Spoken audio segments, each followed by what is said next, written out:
അസ്സലാമലൈക്കും നമസ്കാരം. ഇന്ന് ഞാൻ വന്നിട്ടുള്ളത് ഒരു ഇറാനി പോളയുടെ റെസിപ്പിയുമായിട്ടാണ്. വീഡിയോ ഇഷ്ടമാകുന്നുണ്ടെങ്കിൽ ചാനലൊന്ന് സബ്സ്ക്രൈബ് ചെയ്യണേ. സബ്സ്ക്രൈബ് ചെയ്യുമ്പോൾ ബെല്ലൈക്കൺ പ്രസ് ചെയ്ത് അതിൽ ഓളെന്ന ഓപ്ഷൻസ് കൂടെ ഒന്ന് ക്ലിക്ക് ചെയ്യണം.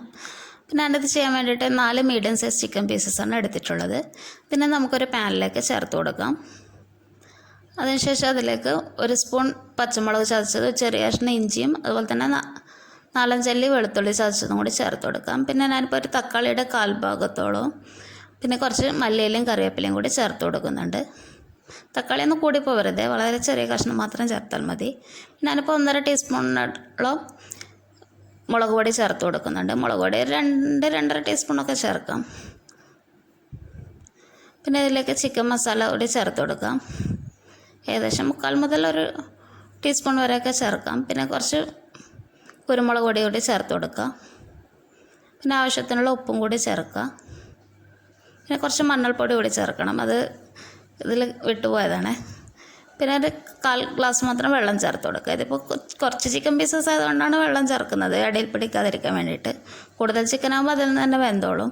ഇത് അടച്ചു വെച്ച ശേഷം കുറച്ച് സമയം ഒന്ന് വേവിക്കുക. പിന്നെ ഇതൊന്ന് തിരിച്ചിട്ട് കൊടുത്തിട്ട് ഒന്നുകൂടി ഒന്ന് അടച്ചു വെക്കണേ. അതിനുശേഷം തുറന്ന് വെച്ചിട്ട് നമുക്ക് ഈ ഒരു വെള്ളമൊക്കെ ഒന്ന് വറ്റിച്ചെടുക്കാം.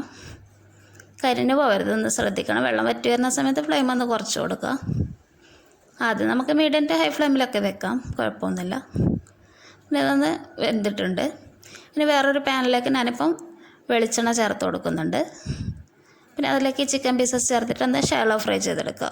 ഓൾറെഡി കുക്ക്ഡ് ചിക്കൻ ആണല്ലോ, അപ്പോൾ നമുക്കൊന്ന് മീഡിയം ഫ്ലെയിമിലൊക്കെ ഇട്ടിട്ട് പെട്ടെന്ന് തന്നെ ഒന്ന് തിരിച്ചും മറിച്ചിട്ടിട്ട് അങ്ങനെ എടുത്താൽ മതിയാവും.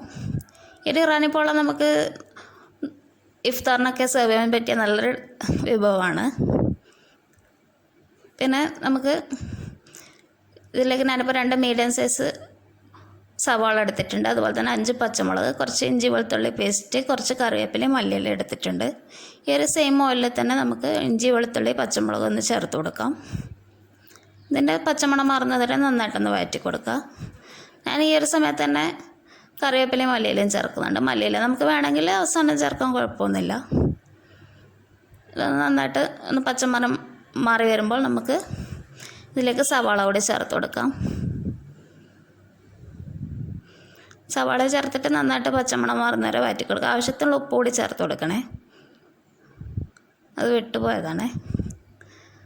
അപ്പോൾ അതിൻ്റെ ഒരു പച്ചമണം മാറി വരുന്ന സമയത്ത് തന്നെ നമുക്ക് ചിക്കൻ പീസസ് ചേർത്ത് കൊടുക്കാം. ചിക്കൻ്റെ പകുതി ഭാഗമാണ് ഞാൻ ചേർക്കുന്നത്, ബാക്കി നമ്മൾ ഗാർണിഷിങ്ങിന് വേണ്ടിയിട്ട് എടുക്കുന്നുണ്ട്.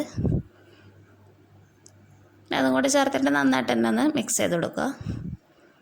അതിനുശേഷം നമുക്കിതിലേക്ക് കുറച്ച് കുരുമുളക് പൊടിയും അതുപോലെ തന്നെ കുറച്ച് ഗരം മസാലപ്പൊടി ഒന്നും കൂടി പോകേണ്ട, വളരെ കുറച്ച് ചേർത്താൽ മതി. നമ്മൾ ഓൾറെഡി ചിക്കൻ മസാല ഒക്കെ ചേർത്തിട്ടുണ്ടല്ലോ, അതിൽ അത്യാവശ്യം ഗരം മസാലയൊക്കെ ഉണ്ടാവും. അപ്പോൾ അതുകൊണ്ട് വളരെ കുറച്ച് മാത്രം ചേർത്ത് കൊടുക്കുക. പിന്നെ ഞാനിപ്പോൾ ചിക്കൻ വേവിച്ച സ്റ്റോക്ക് 1 സ്പൂണ് ചേർത്ത് കൊടുക്കുന്നുണ്ട്. നമ്മുടെ വറ്റിച്ചെടുത്ത ഒരു സ്റ്റോക്ക് ഉണ്ടല്ലോ, അതുകൂടി ചേർത്തിട്ട് നന്നായിട്ട് ഇളക്കുക. അപ്പോൾ അത് ആദ്യം ഒന്ന് ചേർത്ത് കൊടുക്കേണ്ട, ചിക്കൻ ചേർക്കുന്നതിന് മുമ്പേ. ഞാനത് വിട്ടുപോയതാണ്. അതിൻ്റെ പച്ചമണം മാറിയ ശേഷം ചിക്കൻ പീസസ് ചേർത്ത് കൊടുത്താൽ മതി. പിന്നെ അത് നന്നായിട്ട് മിക്സ് ചെയ്ത ശേഷം ഫ്ലെയിം ഓഫ് ചെയ്യാം. പിന്നെ വീഡിയോസൊക്കെ ഇഷ്ടമാകുന്നുണ്ടെങ്കിൽ എല്ലാവരും ലൈക്ക് ചെയ്യണം. പിന്നെ റെസിപ്പീസൊക്കെ ട്രൈ ചെയ്ത് നോക്കുന്നുണ്ടെങ്കിൽ അഭിപ്രായങ്ങളൊക്കെ അറിയിക്കണം. നമുക്ക് ആദ്യം ഇതിന് വേണ്ടിയിട്ടൊരു ബാറ്റർ കൂടി തയ്യാറാക്കണം. ഞാനിപ്പോൾ ഒരു മിക്സിയുടെ ജാറിലേക്ക് 3 മുട്ടയാണ് ചേർത്ത് കൊടുക്കുന്നത്. ഇതിലേക്ക് ഒരു 200 ml പാൽ കൂടി ചേർത്ത് കൊടുക്കുക. അതിനുശേഷം ആ ഒരു സെയിം മെഷറി കപ്പിൽ തന്നെ ഒരു 200 ml കപ്പിൽ തന്നെ നമ്മൾ മൈദ കൂടി ചേർത്ത് കൊടുക്കുക.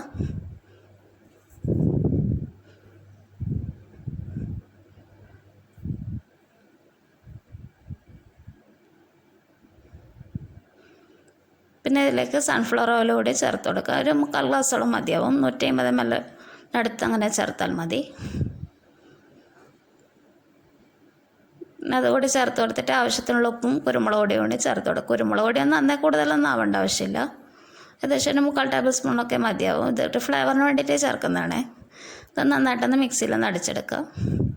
ഇതിപ്പോൾ ഏകദേശം ഒരു ദോശ ബാറ്ററിൻ്റെ ഒക്കെ കൺസിസ്റ്റൻസിയിലായിട്ട് കിട്ടിയിട്ടുണ്ട്. ഇങ്ങനെ ചെയ്താൽ മതി, കൂടുതൽ കട്ടി കൂടി പോവണ്ട, വല്ലാണ്ട് നേരിയതും ആവണ്ട. അപ്പോൾ ഈ ഒരു രീതിയിൽ ചെയ്തെടുക്കുക. പിന്നെ ഞാനിപ്പോൾ ഒരു നോൺ സ്റ്റിക്ക് പാനിലേക്ക് കുറച്ച് നെയ്യ് ആഡ് ചെയ്തെടുത്തിട്ടുണ്ട്, 1 സ്പൂണോളം. അതൊന്ന് സ്പ്രെഡ് ചെയ്ത ശേഷം ഈ ഒരു ബാറ്ററിൻ്റെ പകുതി ഭാഗം ചേർത്ത് കൊടുക്കുക. വേണമെങ്കിൽ നമുക്കിത് പ്രഷർ കുക്കറിലും ചെയ്യാം, കുഴപ്പമൊന്നുമില്ല. പിന്നെ ഇതൊന്ന് അടച്ച് വെച്ചിട്ട് കുറച്ച് സെക്കൻഡ്സ് അങ്ങനെ വെച്ചിരിക്കരുത്.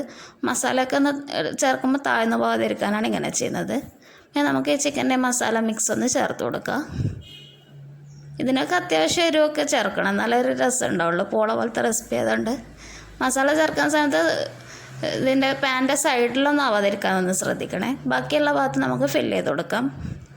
അപ്പോൾ സൈഡിലേക്ക് തന്നെ നമുക്ക് ബാറ്റർ വയ്ക്കുമ്പം ഇത് ചെയ്ത് വരുമ്പോൾ ഇത്ര ഒരു ഭംഗി ഉണ്ടാവില്ല കാണാൻ വേണ്ടിയിട്ട്.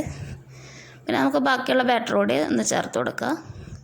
മസാല കവറാവുന്ന രീതിയിൽ എല്ലാ ഭാഗത്തെത്തുന്ന വിധത്തിൽ അങ്ങനെ ചേർത്ത് കൊടുത്താൽ മതി.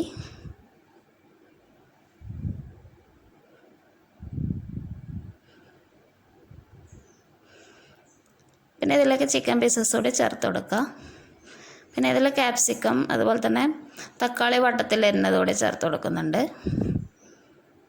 പിന്നെ കുറച്ച് ക്യാരറ്റ് വട്ടത്തിൽ അരിഞ്ഞതും ചേർത്ത് കൊടുക്കുന്നുണ്ട്. ഗാർണിഷിങ് ഐറ്റംസൊക്കെ നമുക്ക് ഇഷ്ടമുള്ള പോലെ ചെയ്യാം. പിന്നെ അതിനിപ്പോൾ ഇതിലൊക്കെ കുറച്ച് പച്ചമുളക് വട്ടത്തിൽ അരിഞ്ഞ് ചേർക്കുന്നുണ്ട്. അത് ചേർത്ത് വരുമ്പോൾ നമുക്ക് വെന്ത് വരുമ്പോൾ നല്ലൊരു പ്രത്യേക ഒരു ടേസ്റ്റ് ആയിരിക്കും. അപ്പോൾ നിങ്ങളാരും ചെയ്യുമ്പോൾ ഈ ഒരു രീതിയിലും കൂടി ഒന്ന് ചെയ്ത് നോക്കൂ. പിന്നെ കുറച്ച് മല്ലിയിലും കൂടി ചേർക്കുന്നുണ്ട്. ഗാർണിഷിങ്ങൊക്കെ നമ്മൾ ഇഷ്ടം പോലെ ചെയ്യാം. പിന്നെ ഒന്ന് അടച്ച് വെച്ചിട്ട് നമുക്ക് ഒരു 15 മിനിറ്റ് നേരം വെരി ലോ ഫ്ലെയിമിലൊന്ന് കുക്ക് ചെയ്തെടുക്കാം. നമുക്കത് ചെക്ക് ചെയ്ത് നോക്കാം. നന്നായിട്ട് വെന്ത് വന്നിട്ടുണ്ട്. പിന്നെ നമ്മളൊരു നോൺ സ്റ്റിക്ക് തവയിലേക്ക് ഒരു സ്പൂൺ നെയ്യ് ചേർത്തിട്ട് ഇതിൻ്റെ മറുവശം കൂടി ഒന്ന് വേവിച്ചെടുക്കണം. നമ്മുടെ അടിപൊളി ഇറാനി പോള റെഡി ആയിട്ടുണ്ട്. Thank you for watching.